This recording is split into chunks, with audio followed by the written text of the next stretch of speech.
Merci d'être venu pour cette nouvelle session du Jeudi Science. Alors, pour ceux pour qui ce sera la première fois, l'objectif de ces réunions du Jeudi Science est de faire de la vulgarisation scientifique sur les outils ou sur les thématiques de recherche qui sont réalisées dans les unités de la Fédération de recherche.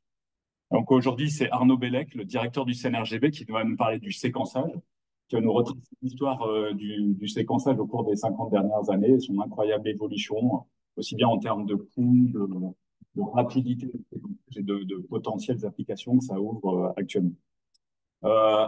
N'hésitez pas à poser des questions, interrompez-nous au fur et à mesure de la discussion. Levez la main, je vous passerai le micro. Il y a aussi des gens qui sont en Zoom qui pourront intervenir s'ils le veulent. Et juste avant de lui donner la main, je vous annonce la prochaine Jeudi Science, qui sera le 6 juin, qui sera donné par Alban Jacques, qui est directeur de PPGV, c'est l'unité de physiologie, pathologie et génétique végétale, une des nouvelles unités qui a rejoint la Fédération de recherche récemment. Et la thématique, c'est la guérilla dans les bois, mise en place des champignons associés à l'esclavagine, donc une maladie du bois aussi. Donc, merci à vous. Et merci à tous d'être présents. Donc là, je vais prendre 45 minutes pour vous parler de l'évolution du séquençage depuis 50 ans. Donc effectivement, je suis le directeur du CNRGV, c'est une unité de service en génomique végétale.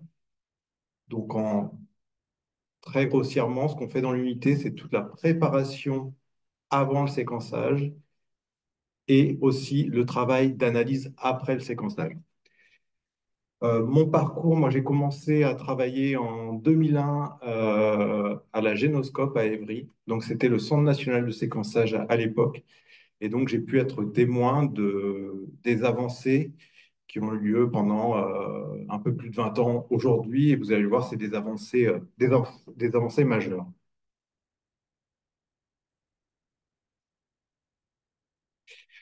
Donc je vais essayer d'être le plus compréhensible possible. Il y aura toute une série de termes, ADN, génome, on va parler de séquençage, on va parler de certaines molécules particulières comme les bases de l'ADN.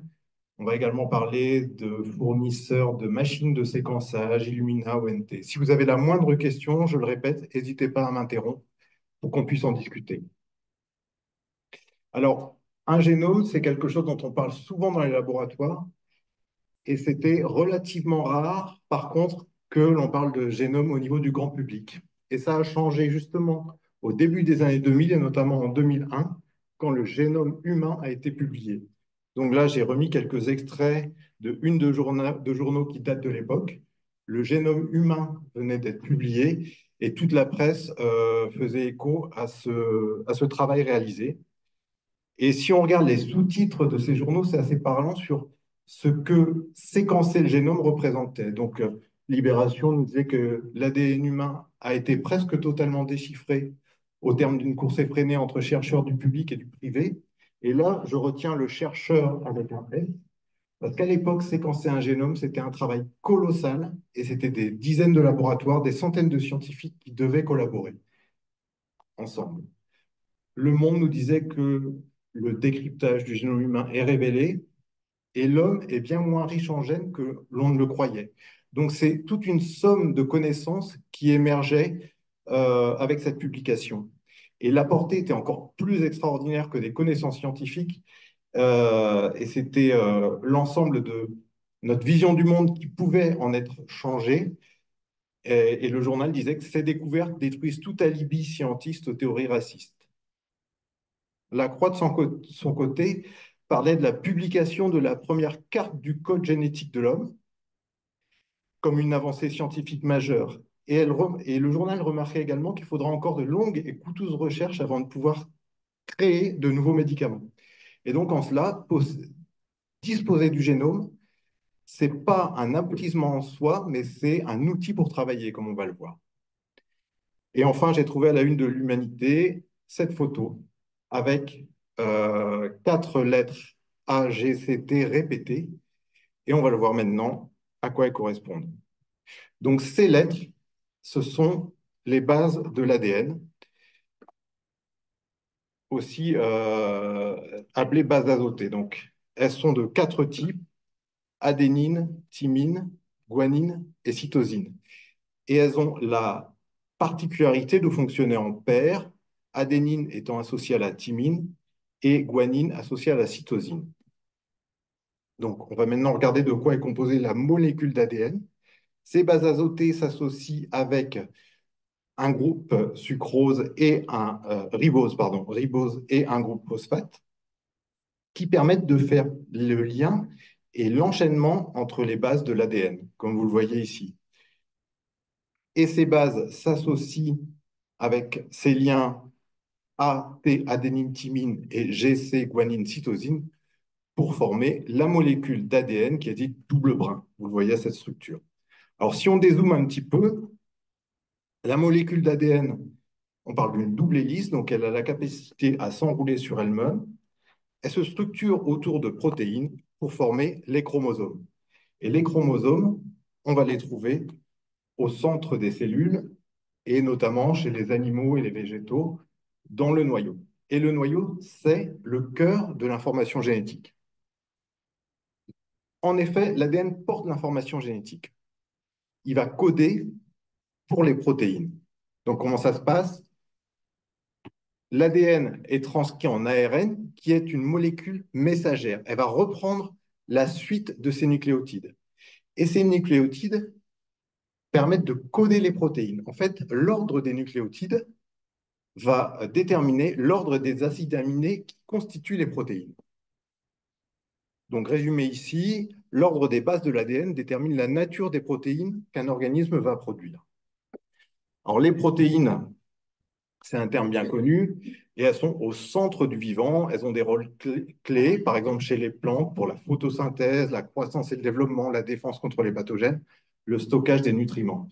Donc, en gros, dis-moi qui sont tes protéines, je te dirai qui tu es. C'est un élément central qui fait le vivant, qui fait les caractéristiques du vivant. Et le séquençage d'un génome va consister à déterminer l'ordre des bases ATGC qui composent l'ADN d'un organisme. Alors, en pratique, on part d'un être vivant. Ici, je représente un plant de blé. Et la première étape va consister à physiquement extraire l'ADN des cellules et à le préparer pour pouvoir le séquencer. Donc ça, c'est un ensemble de protocoles biochimiques qu'on met en œuvre dans les laboratoires pour l'isoler et le purifier.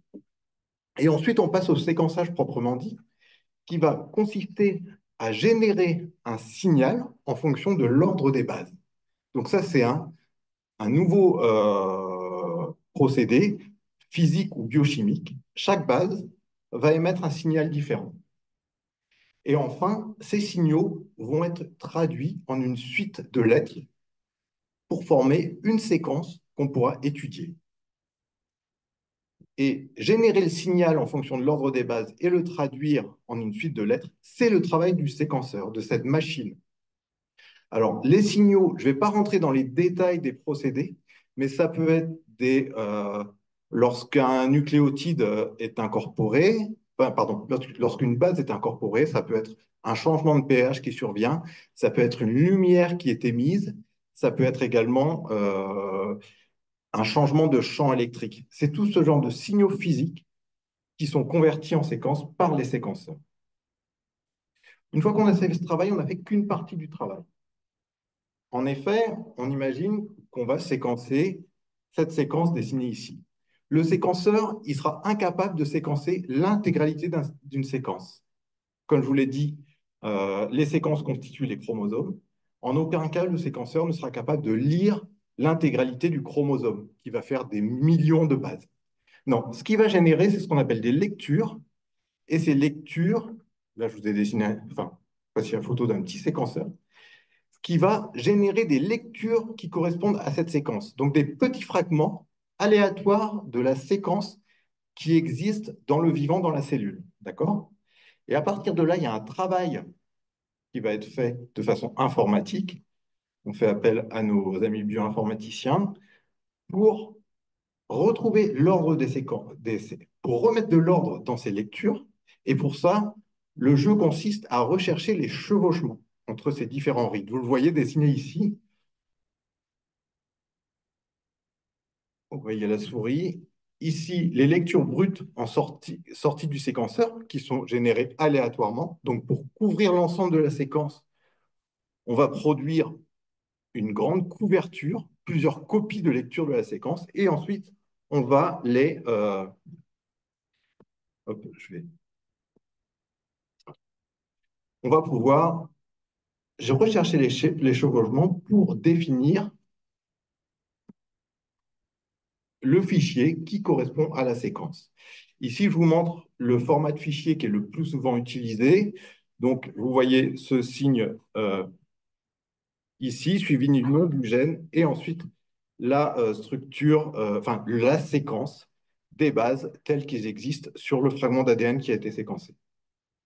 Alors, pourquoi séquencer un génome? Donc, pour préparer cette présentation et ne pas avoir une idée très biaisée de la réponse, j'ai posé la question à une IA. Qu'est-il possible de faire pour améliorer le rendement d'une espèce végétale quand on connaît la séquence de son génome? Les réponses que j'ai eues, c'est que disposer du génome permet de comprendre les mécanismes biologiques. La séquence du génome peut aider à comprendre les mécanismes biologiques sous-jacents aux différents traits de la plante. Donc, c'est une connaissance qui peut être utilisée pour développer de nouvelles stratégies d'amélioration. Ce qui m'a été proposé, c'est justement une stratégie d'amélioration des plantes qui s'appelle la sélection génomique. En disposant de la séquence d'une plante, on peut identifier des marqueurs qui vont être génétiques associés aux traits désirables de la plante, comme le rendement, la résistance aux maladies ou la tolérance à la sécheresse. Et mentionner aussi ici, c'est l'édition des génomes. Donc, je pense que ça a déjà fait l'objet d'un précédent Jeudi Science. C'est la capacité d'utiliser des outils moléculaires pour modifier des séquences. Mais pour le faire avec précision, il est nécessaire de disposer de l'information originelle de la séquence. Donc, pour ça, il faut séquencer le génome. Alors, on a parlé de séquencer, de ce qu'était l'ADN. On peut se poser la question, est-ce que les génomes d'une espèce à l'autre sont différents? Est-ce qu'il y a des espèces qui ont plus d'informations génétiques, moins d'informations génétiques? Alors ici, c'est un petit quiz, je pense qu'il va être très facile pour vous, mais je vous propose d'essayer de relier ici le riz, le blé, une plante qui s'appelle Arabidopsis thaliana, qui est très étudiée en laboratoire, et l'être humain à la taille de leur génome.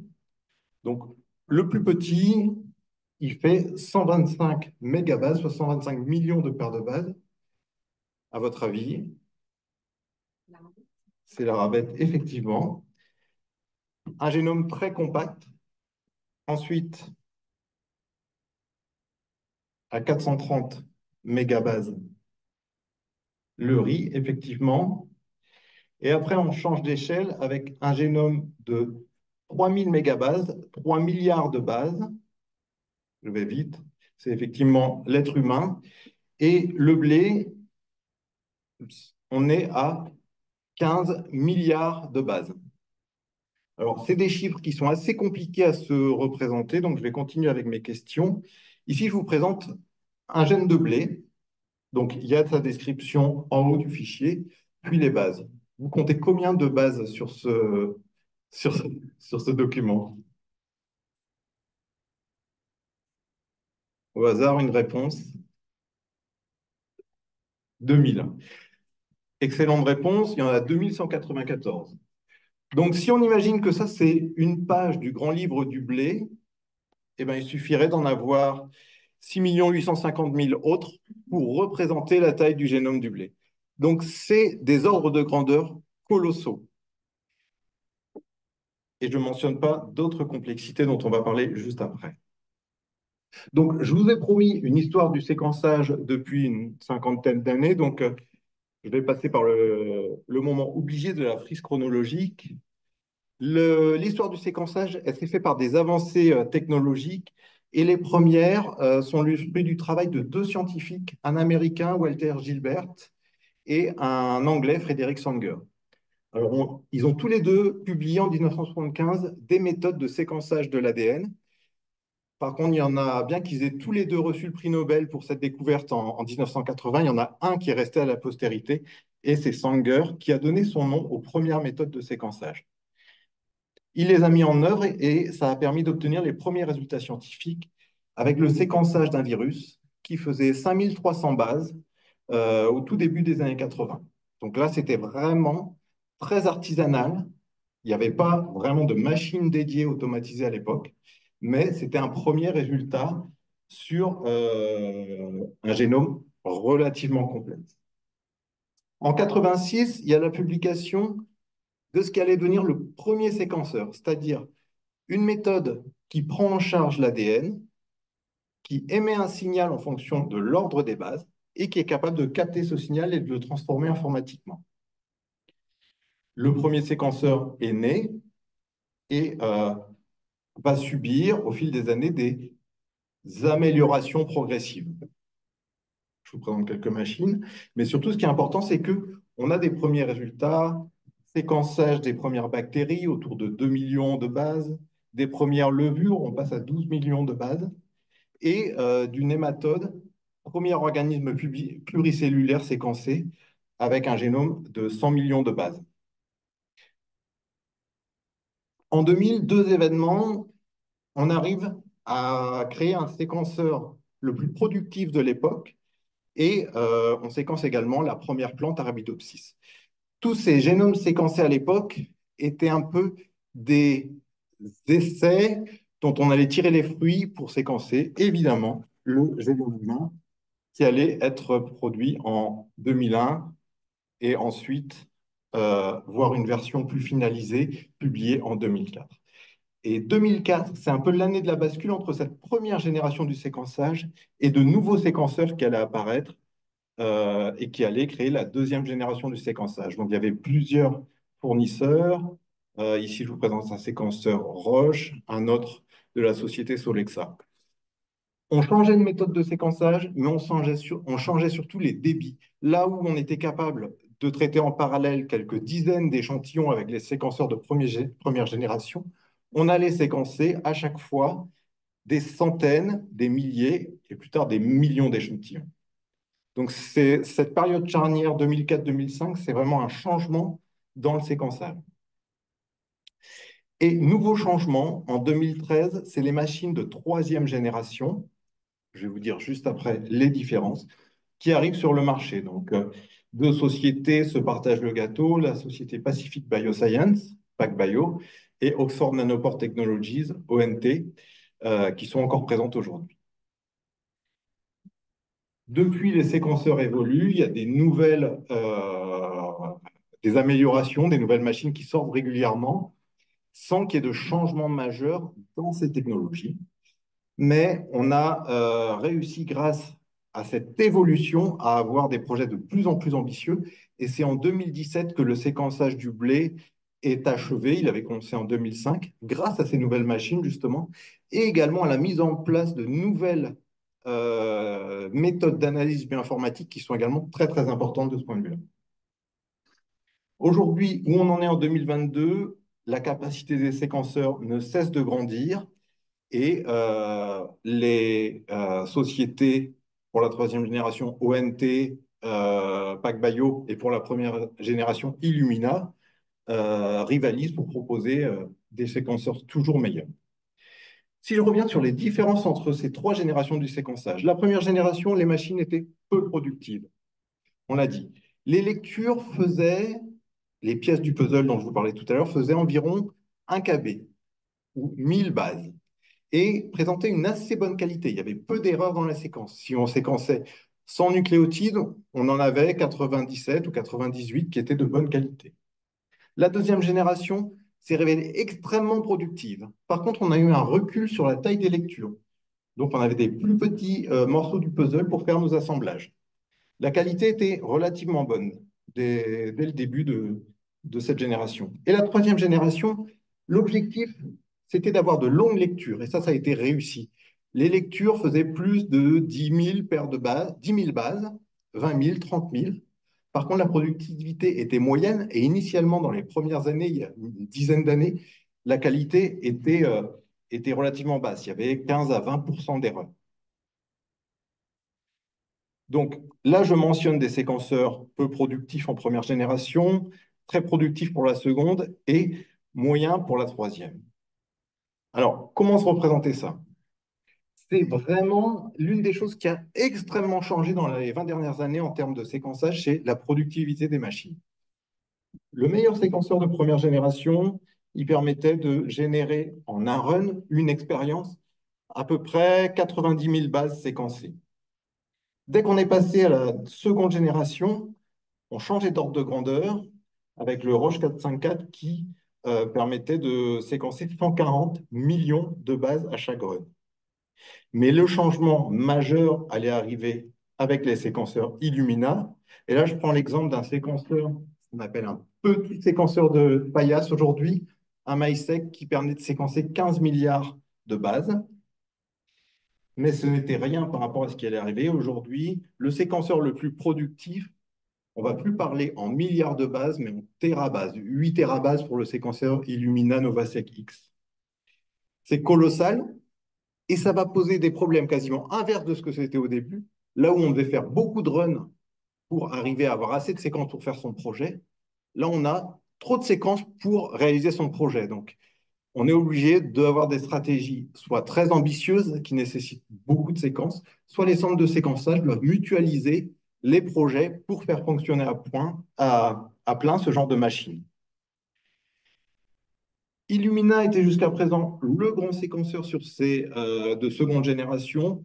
Je mentionne ici Element Bioscience. Il y a d'autres sociétés comme la société chinoise MGI qui viennent concurrencer Illumina depuis quelques années.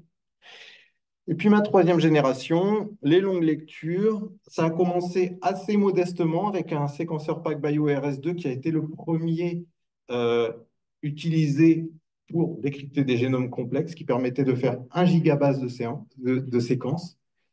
Et c'est celui qui a été utilisé sur le campus toulousain pour générer le premier génome de référence du tournesol. Et c'était des centaines d'expériences qui ont été nécessaires, plusieurs centaines de jours de séquençage, pour arriver à amasser suffisamment de données pour avoir le séquençage du tournesol. Mais là aussi, la productivité a augmenté rapidement. Et aujourd'hui, le petit séquençage qui tient dans une main, le Minayon de ONT, permet de séquencer 25 milliards de bases. Et PacBio propose un séquenceur qui génère 100 milliards de bases, qui est dimensionné pour séquencer un génome humain en une expérience. ONT a aussi sa solution, évidemment, dans ce marché concurrentiel. Alors, ça m'amène à vous parler des coûts de séquençage. Et vous regardez ici l'évolution des coûts de séquençage de 2001 à 2021. Donc, vous voyez une chute qui est vertigineuse, une chute de la courbe qui est vertigineuse. Et encore, je ne sais pas si vous avez noté que c'était une échelle logarithmique. Donc, pour séquencer 1 milliard de bases, en 2021, il en coûtait 100 000 dollars. Aujourd'hui, pour séquencer la même quantité d'ADN, il suffit ça nous coûte aux alentours de 5 dollars. C'est une chute qui est vertigineuse et qui est souvent comparée à la loi de Moore, qui est une loi qui a été une loi empirique des informaticiens qui regarde la performance du calcul en informatique, qui est multipliée par 2 tous les 2 ans. Et on considère qu'une technologie qui suit la loi de Moore, qui est 2 fois plus performante tous les 2 ans, est excellente. C'est cette loi que je figure sur le graphique. Et on voit que la performance, c'est-à-dire la chute du coût, elle a été bien plus rapide qu'une loi de Moore. Donc, l'évolution du séquençage a été extrêmement rapide, plus rapide que l'évolution du calcul informatique, par exemple, qui est la référence. Si on regarde le coût du séquençage d'un génome humain, évidemment, ces gains de coût de production des données se retrouvent sur le prix pour séquencer un génome humain. Ça coûtait 10 milliards 100 milliards de dollars en 2021 pour générer les données pour séquencer un génome humain. Aujourd'hui, c'est autour de 500 dollars. Et ça, c'est quelque chose qui ouvre des champs énormes en termes de médecine personnalisée. Si quelqu'un a une maladie rare, il est aujourd'hui possible de séquencer son génome pour aller chercher quels sont les mécanismes moléculaires à l'origine de cette maladie et éventuellement euh, personnaliser les médicaments qui seront utilisés pour la traiter. Ça, c'est les promesses d'une médecine personnalisée grâce au séquençage. Je vous parlais des différences entre les trois générations de séquenceurs. L'autre grande différence au-delà de la productivité, c'est la taille des lectures. Lecture de 1000 bases en première génération, lecture plus courte pour la seconde génération et plus longue pour la troisième génération. Alors, qu'est-ce que ça fait comme différence? Je vais essayer de vous l'illustrer ici en vous montrant l'intérêt d'avoir de plus longues lectures. Donc ici, vous reconnaissez la molécule d'ADN et je schématise une région qu'on aimerait séquencer. Dans cette région, il y a des gènes. Donc les gènes, ils sont différents les uns des autres et leur structure est assez peu répétée. C'est comme une phrase où tous les mots seraient différents. Par contre, entre les gènes, et c'est le cas particulièrement chez les plantes, on trouve des séquences répétées. Donc, ce serait comme une phrase où il y aurait un mot basique qui serait répété des dizaines de fois à l'intérieur de la phrase, mais entre les phrases. Donc là, je montre trois régions de séquences répétées.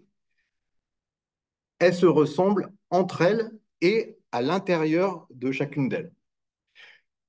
On peut la séquencer en longue lecture, en courte lecture ou en longue lecture. Qu'est-ce qu'on va obtenir? Avec des courtes lectures, ça passe sur la machine, on a beaucoup de séquences pour pas cher, mais lorsqu'on commence, au contraire des longues lectures, où le coût sera supérieur, on aura moins de séquences, donc la couverture sera plus faible, mais par contre, par définition, les séquences seront longues.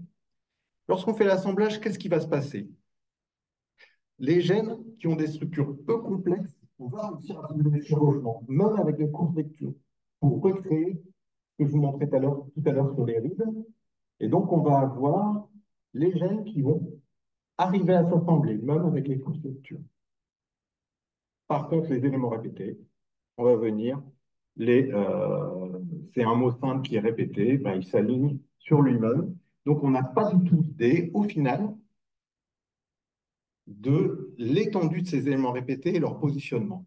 Donc, on aboutit avec un catalogue des 4 gènes de la région. Ça, c'est OK s'ils ne sont pas trop complexes. Par contre, on n'a pas idée de la taille des séquences qui séparent ces gènes et surtout, pas idée non plus de leur enchaînement. Or, c'est des éléments importants pour la biologie de la plante. Au contraire, avec les longues lectures, on va pouvoir retrouver l'intégralité des chevauchements, notamment avec ces lectures qui sont plus grandes que les éléments répétés. Et ça va nous permettre d'avoir un génome de qualité. Et quand je dis de qualité, ce sera un génome continu. Donc on a l'intégralité des 4 gènes, mais on sait également quelle est la nature des séquences qui les séparent et la distance entre eux. Et ça, c'est très important pour bien comprendre les mécanismes biologiques, comment les gènes sont régulés, comment leur expression est contrôlée. Donc, en résumé, les génomes des plantes séquencées aujourd'hui, de quoi on dispose? C'est une histoire qui part du séquençage d'Arabidopsis en 2000 avec les séquenceurs de première génération.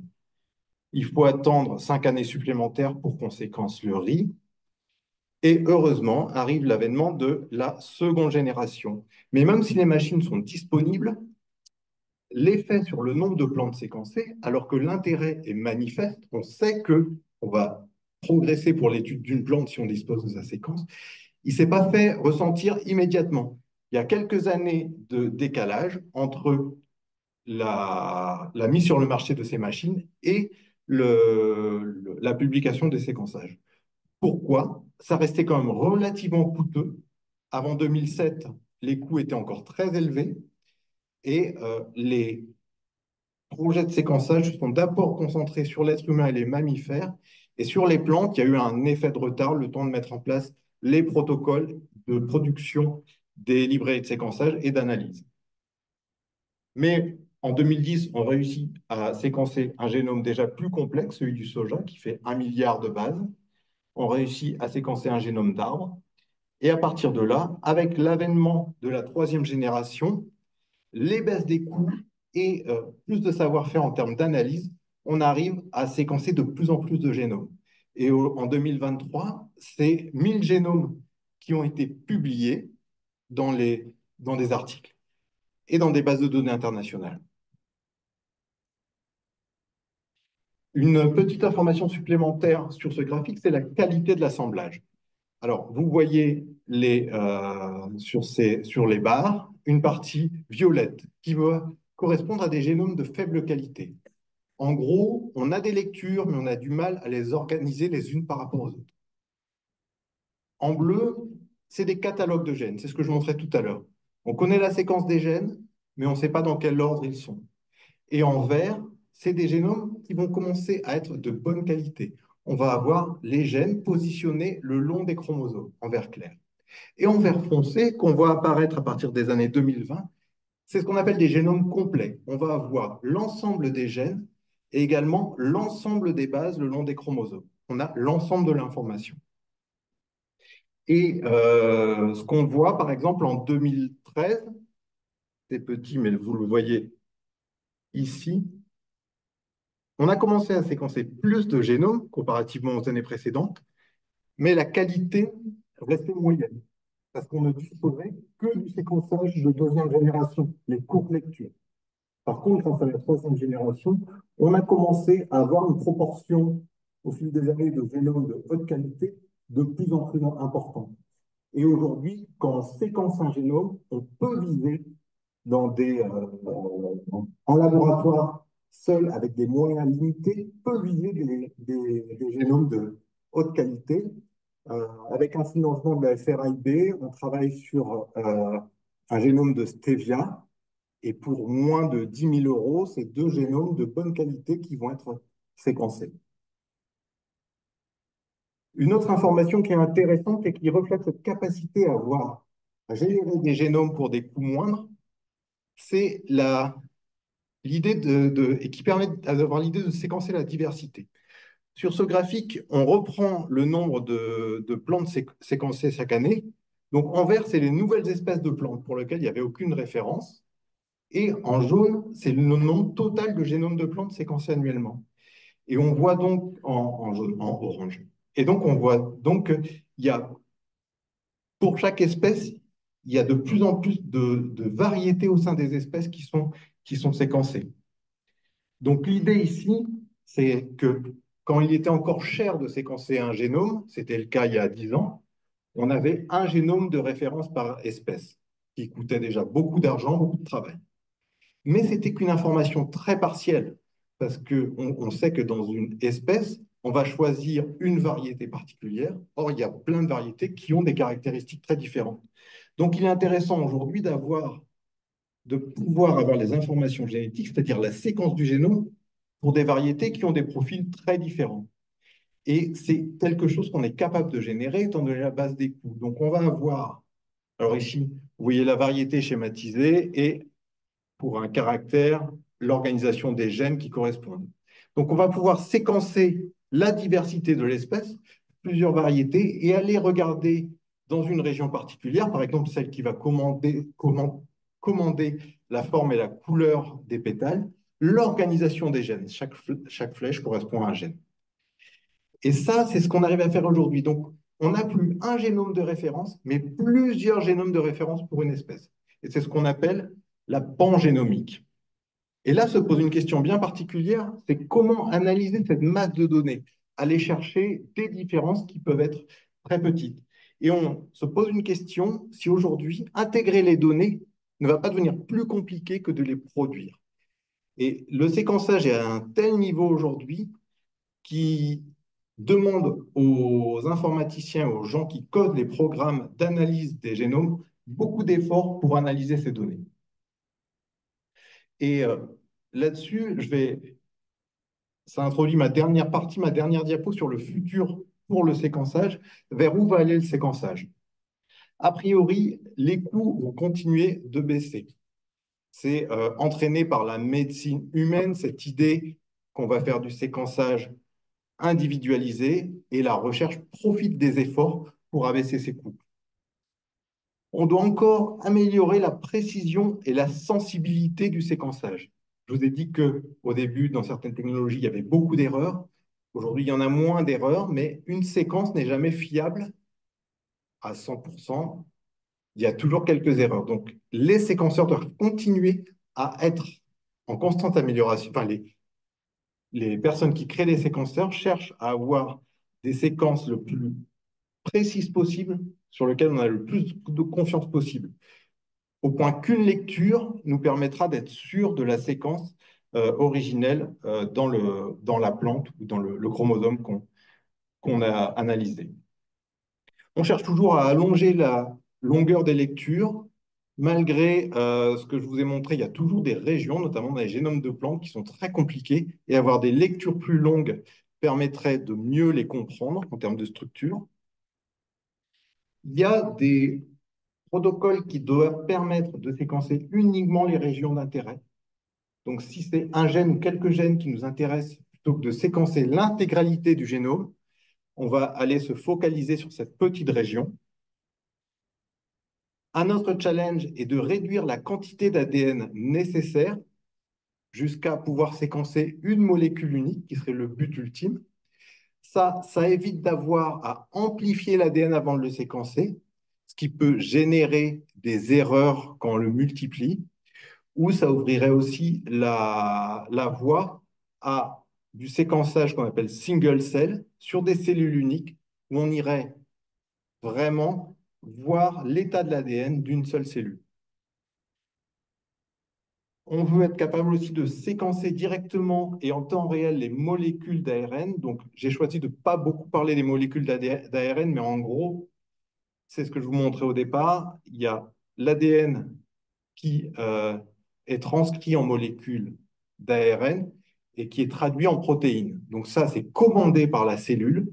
Et en gros, on espère pouvoir, dans une cellule, aller séquencer directement les molécules d'ARN en temps réel pour avoir un état de la dynamique cellulaire, de la dynamique d'expression.